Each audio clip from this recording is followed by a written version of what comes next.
जी नाज़रीन, डॉक्टर ताहा नज़ीर आपसे मुखातिब है ओक्लाहोमा अमेरिका से। ये ओक्लाहोमा स्टेट जो है, इसका नाम भी बड़ा अजीब सा लगता है बोलने में, ओक्लाहोमा। एक्चुअली ये जो नेटिव लोग थे जो यहाँ पे सदियों से रह रहे थे, ये उनकी लैंग्वेज से या उनकी टर्मिनोलॉजी से, उनकी ज़ुबान से ये एक लफ्ज़ लिया गया, बल्कि दो अल्फाज का ये मिक्सचर है, ओक्लो और हामा। ओक्लो मीन रेड, हामा मीन ह्यूमन बीइंग। तो ये दो वर्ड से ओक्लाहोमा से लेके वर्ड इसका नाम बना दिया गया ओक्लाहोमा, मतलब रेड पीपल।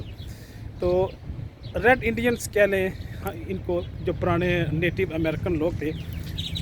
लेकिन ये जो लोग थे जो सदियों से यहाँ पे आबाद थे, जो इस धरती ज़मीन के असल मालिक हैं, कितनी ज़माने का और हालात का सितम है कि वो यहाँ पे मुझे नज़र नहीं आते। दूसरी कम्युनिटी के लोग मुझे नज़र आते हैं, वो चाहे स्पेनिश हों, चाहे इंग्लिश हों, चाहे ब्रिटिशर्स हों, फ्रेंच हों, इटालियन हों, पाकिस्तानी हों, बंगाली हों। ये सारी कम्युनिटी तो यहाँ पे नज़र आती है। लेकिन वो लोग जो सदियों से आबाद थे, तो हालात और ज़माने की सितम ज़रीफ़ी देखें कि वो आज यहाँ पे ढूंढने से भी नहीं मिलते। ठीक है, उनका पॉपुलेशन भी मुमकिन है कम हो और वो वक़्त के चैलेंजेस का भी मुकाबला ना कर सके हों, लेकिन फिर भी उनकी रिप्रेजेंटेशन तो होनी चाहिए थी।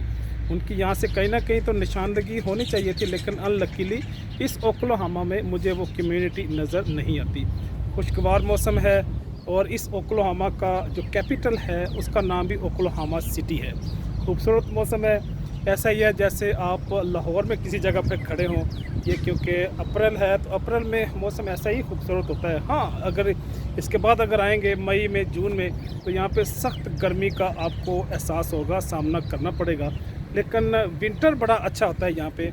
विंटर इसलिए अच्छा होता है क्योंकि यहाँ पे उस तरह की, उस लेवल की, उस इंटेंसिटी की सर्दी नहीं होती, ना यहाँ पे स्नोफॉल होती है जिस इंटेंसिटी की आपको मिशिगन में, न्यूयॉर्क में, मिनेसोटा में, विस्कॉन्सिन में, फिर कनाडा की तरफ अगर चले जाए, कैलगरी में, और वहाँ पे एडमंटन में, वैंकूवर में, टोरंटो में, मॉन्ट्रियल में, इन इलाकों में क्योंकि सर्दी ज़्यादा होती है, तो इसलिए वहाँ से लोग ट्रैवल करके साउथ की तरफ आ जाते हैं। वो चाहे फ्लोरिडा हो, वो चाहे टेक्सास हो, वो चाहे न्यू मैक्सिको हो, चाहे ओक्लाहोमा हो, यहाँ पे विंटर वेकेशन में वो इन इलाकों में आ जाते हैं मौसम को एंजॉय करने के लिए। और सफिशेंटली आपको यहाँ पे रिक्रिएशन व्हीकल और मोबाइल होम भी नज़र आएंगे जो कम्पिटिटिव प्राइस पे लोग हासिल कर लेते हैं। और वो क्योंकि मोबाइल होम को आप साथ ही लेकर चलते हैं, आपका बेडरूम, आपका वाशरूम, आपकी लिविंग रूम, वो सारी चीज़ें उसके अंदर मौजूद होती हैं। तो किसी न किसी कैंप ग्राउंड में उसको पार्क करके उसके साथ सुएज, वाटर सप्लाई और इलेक्ट्रिसिटी जब उसको मिल जाती है, तो एक पूरा एक घर की तरह ही वो मोबाइल होम हो जाता है। तो आज के लिए इतना ही। मिलते हैं फिर कभी किसी और जगह से, किसी और इन्फॉर्मेशन के साथ। अल्लाह हाफिज़।